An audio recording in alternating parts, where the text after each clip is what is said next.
मैं doctor Mandeep Khalsa BCS government PG college से आज आपको मैं विश्व व्यापार संगठन एवं व्यापार संबंधी बौद्धिक संपदा अधिकार यानी trade related intellectual property rights trips के बारे में बताऊंगी। इसके बाद मैं आपको ट्रिम्स के बारे में भी बताऊंगी, पर पहले हम trade related intellectual property right trips के बारे में आपको बताऊंगी कि इसमें ट्रिप्स क्या है। क्योंकि जब उरुग्वे राउंड शुरू हुआ था 1995 में, जब ये समझौता हुआ था WTO का, तो ये एक बहुत विवाद का विषय बना था कि ट्रिप्स और ट्रिम्स को इस एग्रीमेंट या समझौते के दायरे में लाया गया।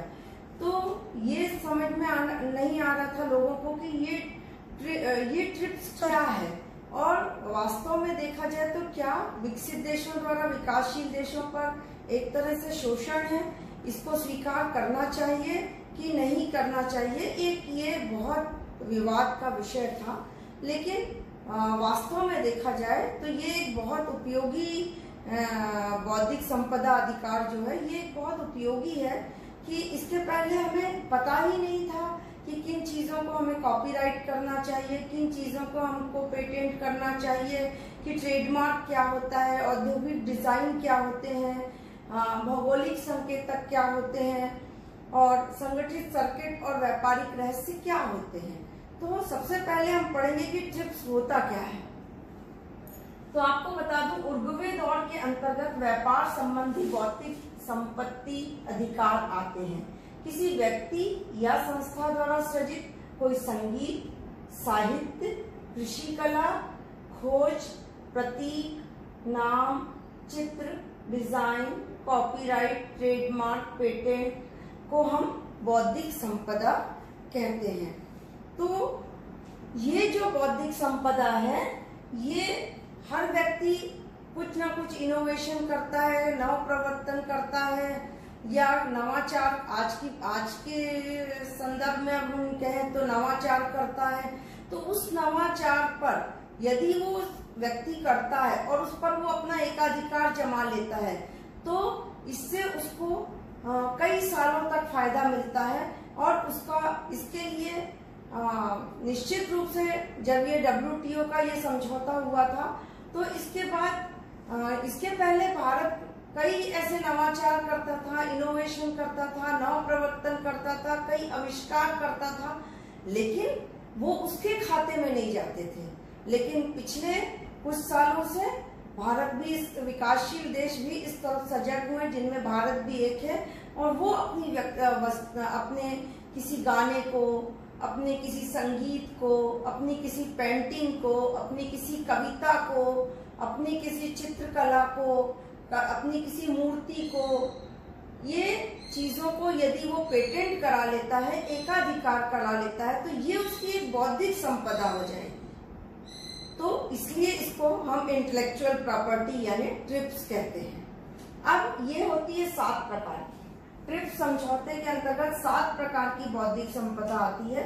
पहला आता है कॉपीराइट, दूसरा आता है ट्रेडमार्क, तीसरा आता है पेटेंट, चौथा आता है भौगोलिक संकेतक, पांचवा आता है औद्योगिक डिजाइन, छठवां आता है संगठित सर्किट और सातवां आता है व्यापारिक रहस्य। तो हम सबसे पहले पढ़ेंगे इसमें कॉपीराइट के बारे में। तो आपको मैं बता दूं कि कॉपीराइट क्या होता है। सबसे पहले आपको हम कॉपीराइट की चर्चा करेंगे कि वास्तव में देखा जाए तो कॉपीराइट क्या होता है। कॉपीराइट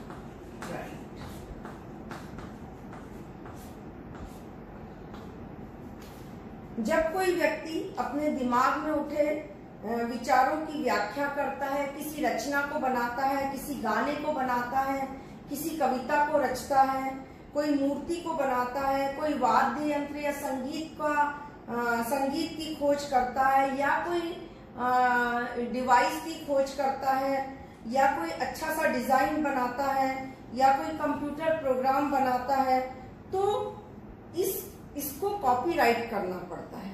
तो ये कॉपीराइट जो है, ये नहीं है कि ये अभी 1995 से शुरू हुआ है। एक्चुअली देखा जाए तो भारत में कॉपीराइट एक्ट जो है वो 1911 में बनाया गया था और स्वतंत्रता के बाद कॉपीराइट एक्ट 1957 में पास किया गया था। इसका कार्यालय दिल्ली में है।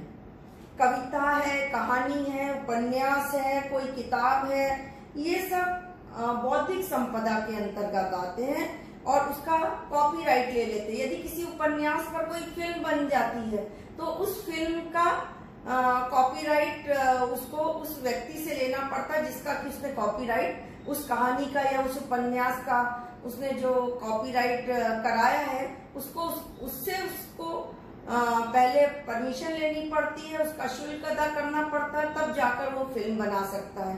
इसी तरह से कोई गाना है, जैसे क्षेत्रीय गाने जो फिल्मों में दिए जाते हैं, जैसे सास गाली देवे, ससुराल गेंदा फूल या मुन्नी बदनाम हुई, तो इस तरह के जो क्षेत्रीय गाने हैं उनका भी यदि कॉपीराइट हो गया है तो उस गाने को अगर फिल्म में अगर डालना है तो पहले उस व्यक्ति से परमिशन लेनी पड़ती है और उसको रॉयल्टी देनी पड़ती है, तब जाकर वो उसको फिल्म में डाल सकता है। तो ये कॉपीराइट जो है वो एक प्रकार का एकाधिकार है और उस एकाधिकार ये कॉपीराइट इसके बदले में उस व्यक्ति को जिसने की कॉपीराइट कराया है, ये कॉपीराइट जो है 50 वर्ष की अवधि तक के लिए होता है और इसमें उसको 50 वर्ष तक उसके या उसके परिवार के लोगों को ये रॉयल्टी मिलती है। इसी तरह दूसरा आता है ट्रेडमार्क। तो पहला था, दूसरा आता है ट्रेडमार्क। अब क्योंकि सभी वस्तुएं एक जैसी होती हैं तो अब उन वस्तुओं को डिफरेंशिएट करना होता है, उनको अलग करना होता है। तो अलग करने के लिए बाजार में वस्तुओं के कई प्रोडक्ट होते हैं। इन प्रोडक्ट को जब अलग करना होता है तो उसके लिए एक ट्रेडमार्क दिया जाता है। ट्रेडमार्क जो है वो वस्तुओं को विभिन्नता प्रदान करता है, अंतर पैदा करता है। जैसे प्रेशर कुकर है, उनमें लिखा होता है ISI मार्क। और जैसे अभी अगर लेटेस्ट बोले तो मैकडोनल्ड है, ये एक तरह का ट्रेडमार्क है जिसका 30 या 40% हिस्सा अमेरिका में चला जाता है। इसी तरह कई मल्टीनेशनल कंपनीज हैं, उनके ट्रेडमार्क हैं। जैसे आप ये एप्पल है, एप्पल का एक अपना अलग डिजाइन है, तो ये सब ट्रेडमार्क है। सैमसंग है आपका, और भी अन्य कई कंपनियां हैं जिनके अलग अलग ट्रेडमार्क होते हैं। AC है, कार है, सबके अलग अलग डिजाइन है। टाटा का अलग डिजाइन है तो मारुति का अलग डिजाइन है, अन्य गाड़ियों के अलग अलग डिजाइन है। तो उनको ट्रेडमार्क के द्वारा डिफरेंशिएट किया जाता है, अलग अलग किया जाता है। तो इसकी जो अवधि है वो 7 वर्ष की होती है। इसके बाद तीसरा आता है पेटेंट, जो सबसे इम्पोर्टेंट है। तीनों ही इम्पोर्टेंट है, सभी इम्पोर्टेंट है, पर ये पेटेंट, अगर पेटेंट 2 प्रकार का होता है। एक तो पहला खोज, इसमें अगर हम देखें ए है अपन ले खोज और दूसरा ले हम आविष्कार। अब ये जो खोज है ये तो पहले से हो चुकी है, मतलब इसको पहले से ये विद्यमान है, लेकिन इसमें कुछ हमने कोई नया नवाचार कर दिया हो, नया इनोवेटिव आइडिया डाल दिया हो, या कोई इनोवेशन कर दिया हो, या कोई नव प्रवर्तन कर दिया हो, तो उसको हम बोलते हैं खोज। और आविष्कार, जिसको कि हमें पहले से नहीं था लेकिन हमने न्यू इन्वेंशन किया, तो उसको आविष्कार कहा जाता है। इसकी अवधि जो है वो 20 वर्ष होती है, यानी 20 वर्ष बाद ये पेटेंट समाप्त हो जाता है। तो आविष्कार के लिए तो मैं आपको बहुत अच्छा उदाहरण देती हूँ कि जैसे दवाइयां हैं, मान लीजिए कैंसर की दवाई है, या आपकी एड्स की दवाई है, या अन्य कोई दवाई है, तो यदि उस दवाई को 20 वर्ष के लिए पेटेंट कर दिया गया, तो ये जो दवाइयां ये बहुत महंगी होती हैं। इन दवाइयों को आम आदमी नहीं खरीद सकता क्योंकि इनका पेटेंट 20 वर्ष तक हो गया। अब यदि 20 वर्ष के बाद ये पेटेंट खत्म हो जाता है तो उसी कंपाउंड की जेनेरिक दवाइयां बन जाती हैं, और ये जो जेनेरिक दवाइयां हैं ये सस्ती होती हैं और आम आदमी भी इसका उपयोग कर सकता है। तो इस तरह से ये एक आविष्कार है। और प्रक्रिया, जैसे किसी उत्पाद या आविष्कार की खोज की जाती है और वो उत्पादन विशिष्ट हो जाता है और उस उत्पाद पर उसका एकाधिकार हो जाता है। जैसे बिस्लरी है, बिस्लरी की एक अपनी अलग पानी की प्रोसेस है, उसकी प्रक्रिया को कोई दूसरा व्यक्ति नहीं ले सकता। तो इसलिए बिस्लरी कंपनी जो है वो बिस्लरी का जो प्रोडक्ट है वो बिस्लरी का पानी जो है बिस्लरी के नाम से चलता है। इसी तरह कोको कोला है, थम्स अप है या अन्य है, इनकी एक अपनी प्रोसेस है। इसी तरह से जैसे सड़क निर्माण है, सड़क निर्माण में यदि हमने प्लास्टिक बैग का, सड़क तो सालों से बनती आई है, लेकिन यदि उसमें अब हमने प्लास्टिक बैग यूज करके सड़क बनाई तो ये एक नवाचार हो गया, ये एक इनोवेशन हो गया, नव प्रवर्तन हो गया। तो इसका भी यदि प्रक्रिया है, ये एक तरह की प्रक्रिया है, इस प्रक्रिया को खोज कहते हैं, प्रोसेस कहते हैं और इसका भी पेटेंट कराया जाता है। इसके अलावा तीसरा आता है चौथा आता है भौगोलिक संकेतक। भौगोलिक संकेतक अब प्राचीन काल से चली आ रही वस्तुओं को भौगोलिक संकेतक दिया जाता है। इसको जीआई या ज्योग्राफिकल इंडिकेटर भी कहा जाता है। इसको जीआई या ज्योग्राफिकल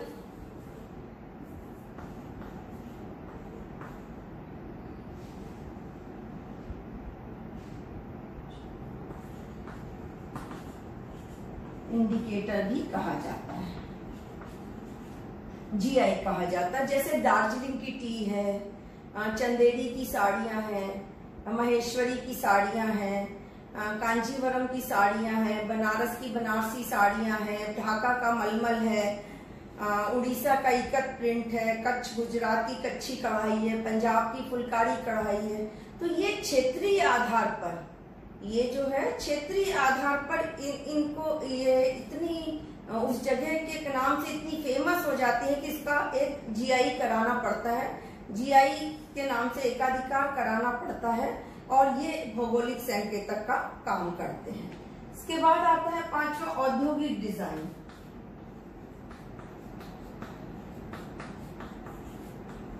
औद्योगिक डिजाइन, आप देखिए इतनी सारी इंडस्ट्री है, इतने सारे उद्योग हैं और हर इंडस्ट्री या उद्योग का एक अपना लोगो, हर कंपनी का एक लोगो होता है, चाहे वो एप्पल हो, चाहे वो सैमसंग कंपनी हो या मारुति हो या टाटा की कार हो या अन्य कंपनियों की कार हो। तो इन सब का एक लोगो होता है, उस लोगो को पेटेंट कराया जाता है, उस लोगो को रजिस्टर्ड कराया जाता है और उसको कोई दूसरा व्यक्ति इसकी कॉपी नहीं कर सकता है। इसके अलावा आता है ट्रेड सीक्रेट्स। ट्रेड सीक्रेट्स और फिर सातवां आता है आपका संगठित सर्किट, इंटीग्रेटेड सर्किट। संगठित सर्किट, इंटीग्रेटेड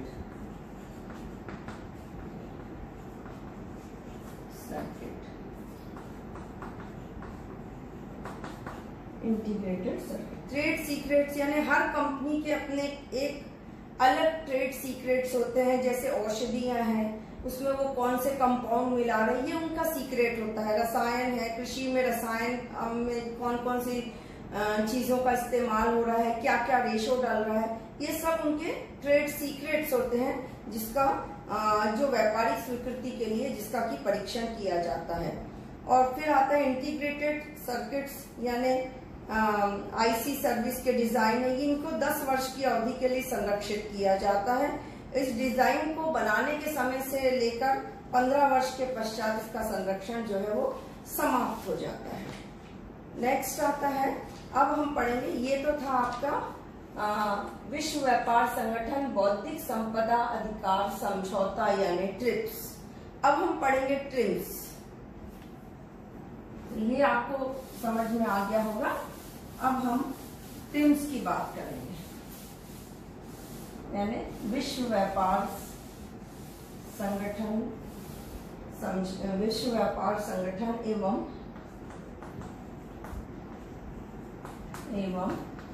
व्यापार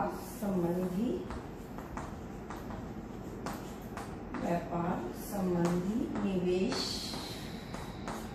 उपायों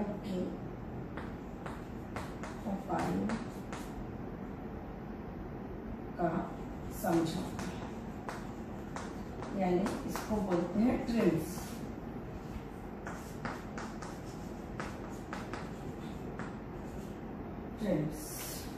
ट्रेड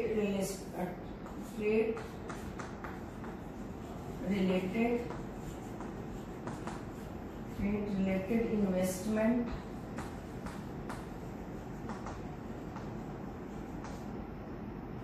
मेजर्स। ये बहुत ही इम्पोर्टेंट है कि इससे पहले जब भी आपको बता दूं, इसका थोड़ा सा इतिहास बताऊंगी कि ट्रिम्स एक्चुअली में है क्या। ट्रिम्स एक प्रकार के प्रतिबंध हैं और विकसित देशों द्वारा शुरू में विकासशील देशों से कच्चे माल, विकसित देश जितने भी थे वो विकासशील देशों से कच्चे माल का निर्यात करवाते थे और बदले में निर्मित माल जो है वो विकासशील देशों को निर्यात करते थे। तो स्वतंत्रता के बाद में अपने देशों में उद्योगों को विकसित करने के लिए विकासशील देशों ने भी कुछ प्रतिबंध लगाना शुरू किए। विकसित देशों ने भी प्रतिबंध लगाने शुरू किए और विकासशील देशों ने भी प्रतिबंध लगाने शुरू किए। तो अपने देश के उद्योगों को प्रोत्साहित करने के लिए विकासशील देश या विकसित देशों द्वारा जो संरक्षण प्रदान किया जाता था, यानी आयात शुल्क लगा दिए गए। मतलब विकासशील देशों में विकसित देशों द्वारा दी गई निर्मित वस्तुएं जो हैं वो ना आए और अपने देश की वस्तुओं का लोग ज्यादा उपयोग करें।